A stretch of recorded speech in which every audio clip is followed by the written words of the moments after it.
And it does, that's a really big time saver, doing that.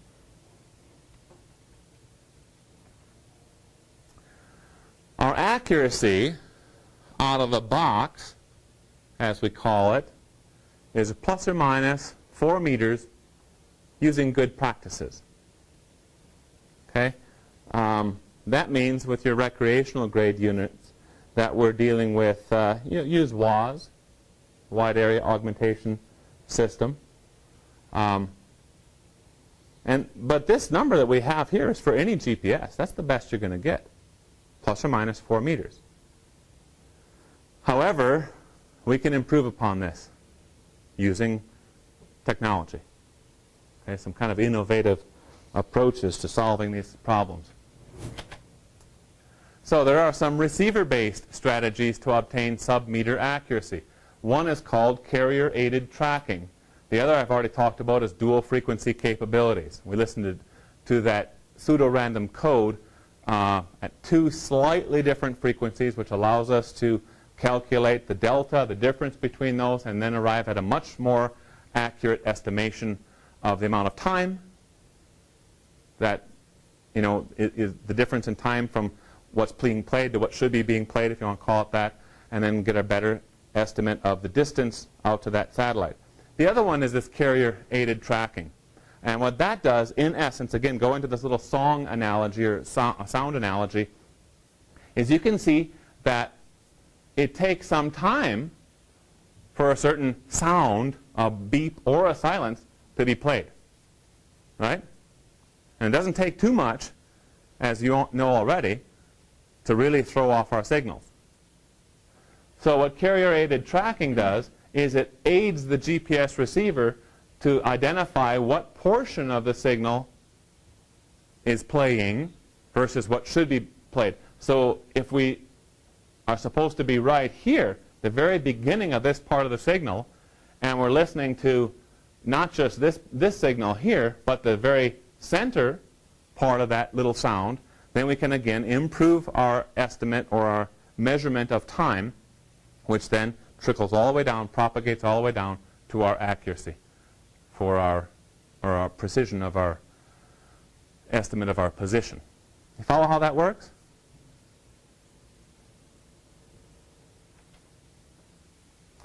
GPS receivers themselves, as I said, you kind of get what you pay for, and not all GPS receivers are created equal.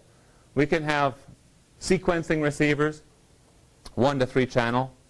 Not even sure these still exist. But years ago, that's what we started working with, was the sequencing GPS receivers. And then we moved into what's called continuous GPS receivers. Those are built on 4 to 12 channels, which means that the GPS receiver itself can listen to anywhere between 4 to 12 signals simultaneously. 12 is where we want to be. And indeed, most GPS receivers today are continuous 12-channel receivers. So that every GPS space vehicle on the horizon, we can listen to it all at once. Every single one of them. We're tuned in. Now, of course, you should be aware that 12 is not enough. 12-channel GPS receivers, we're starting to see a lot more receivers that may be 12-channel GPS receivers plus X number of channels of GLONASS can be received. So if you can't get enough good satellite signals from the US GPS, maybe I can pick up 1 or 2 satellites from the Russian GLONASS system. Because I need 4 good ones, minimum, right? Why would we want 12? Hey, if 4 is enough, why do we want 12? Is it just an American thing? Give me more and more and more? What do you think? Why more accuracy? You can pinpoint your location, higher precision. Yeah, how's it do it, though? If you showed the concentric ring, you have more of those overlaid upon each other. Uh-huh. Get your point smaller and smaller. Yeah, well, a point is a point. No size to a point. But you're on the right track. Yeah, you're right. It gives us more precise estimate of where we are. But why is it? You have more known points, so you can triangulate the location. Yeah, it's kind of the same thought. Yeah, we're driving on the right road. We've got to get there. What do you think? Go ahead. Four works fine if you're in a plain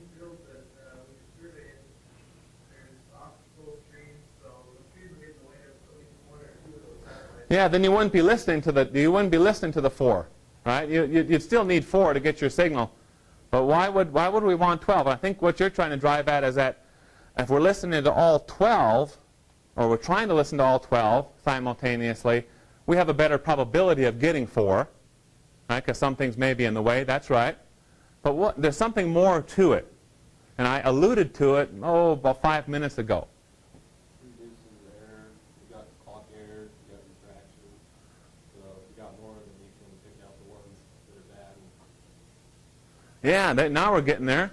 Yeah, and it relates to the GPS receiver itself being able to strategically choose which 4 satellites, let's say, are going to be involved in this equation.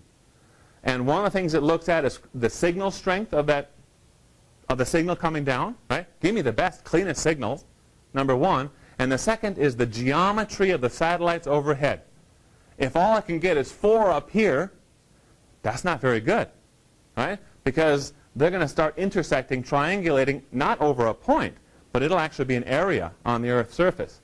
But if I can get 1 there, and 1 there, 1 there, and 1 there, wow, that's a great geometry. I got those satellite vehicles all over the sky, and that's going to give me a much better estimate of where I am.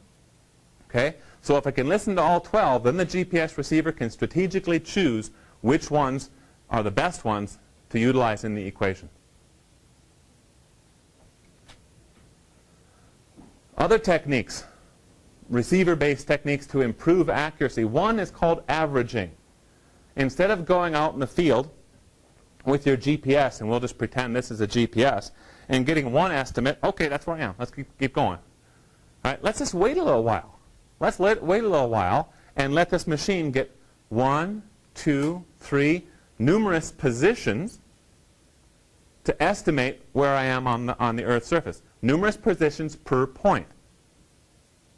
So if it starts doing an estimate of where you are, and it builds an average, normally what we do is we'll collect 60 positions per point, and today it can get those in usually no more than a minute. Years ago it could take a while, but we can get them in about a minute. 60 positions per point, and then we take the average of those. A couple of great things about doing averaging. One is it will typically give you a more accurate estimate of your location. Secondly, it starts building an estimate of your error while you're working in the field. And that is really important when we do research and spatial analysis in GIS. We've got to be able to understand error in all of our data.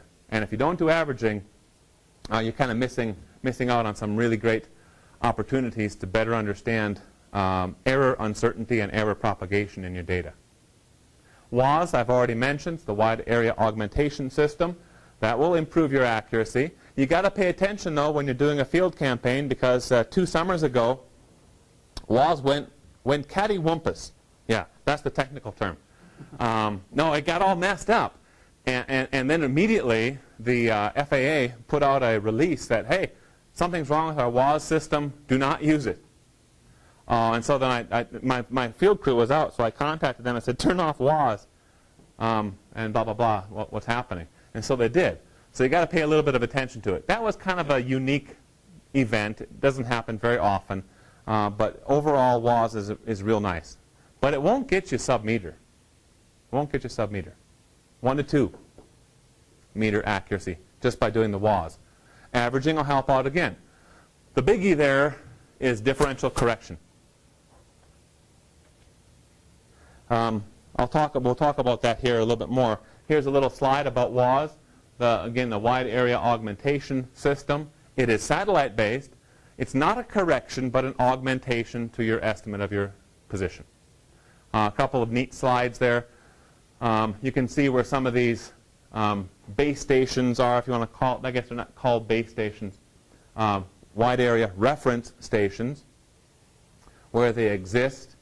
There is one in Billings, one in Salt Lake nearby us. That's not too bad.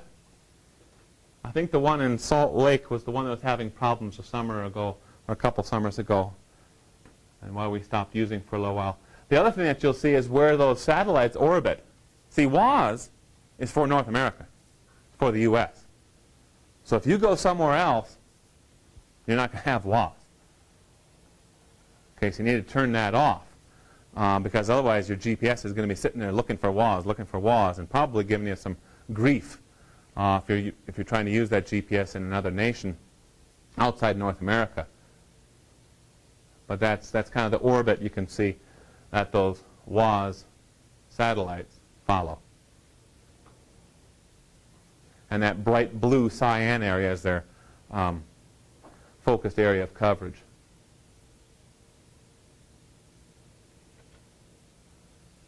Ephemeris and clock errors, I've alluded to these or noted these just a little bit ago. Improved ground control stations and monitoring protocols minimize these sorts of errors. The error, again, is the ephemeris error is where when the satellite is actually in a slightly different location than it should be based on the almanac. And the clock errors, you really can't help that, but it is monitored by those ground control stations. And new almanacs are sent up, created and sent up as errors are found. And again, that's a reason to make sure you have a fresh almanac. So, sources of error revisited. I've struck off every single one of them. GDOP, we have ways of taking care of that. Clock errors and ephemeris, that's ground controls are dealing with that for us. Receiver errors, by the best we can get. We can take care of a lot of those sorts of errors. We're not eliminating, we're reducing and minimizing these errors with each of these little technologies. In SA, Congress said turn it off. It's gone. But the one we didn't deal with yet is atmospheric scattering, the effects of the atmosphere. It is our largest source of error. It always was, always will be. And it can only be eliminated or reduced through differential correction. So we're back to differential correction. Differential correction, well, there's two different approaches to it. One, probably more common in the GIS world, is to use what's called post-process differential correction. That's where we're out in the field working without differential correction, working raw. WAS is on, averaging is on, yeah, all that good stuff like that. We've got good almanacs. Do the best we can. Set up the best baseline that you possibly can. Do all your data collection. Come back in to the office, download your GPS, and then you differentially correct it. When you follow that, that's called post-processing. Post-processing. And we can either use a single base, meaning I'm going to correct my locations from the field using maybe ISU's, the GIS Center's community base station, or ISU's CORS station. CORS is the continuously operating reference station. Okay? We have one right up the hill. Upon biological sciences, we have another GPS base station up there. If we just use one of those to correct our location, that's called a single base, post-processing. Now, how does it fix it? How does it fix it? How does it help? What do you mean? I say use one of these. Well, when you set up a CORS or any sort of GPS base station, what you do, of course, you mount your mast in that big antenna, usually a little bit more sophisticated antenna than you have in your handheld receiver. You mount that thing real securely. As securely, in fact, if you do a CORS station, NGS, National Geodetic Survey, has guidelines, well, rules that need to be followed for how that thing is actually constructed. And then what you do is you survey, have a licensed surveyor preferably come out and give you the location of where you are. Where is that antenna for that base station? As accurately as you possibly can. Now we're into the world of the surveyors. That's their job, and we as GISers rely upon them to do a great job at locating these CORS stations or GPS base stations. Preferably centimeter, sub-centimeter accuracy. Okay, and a lot of times they will set up kinematic surveys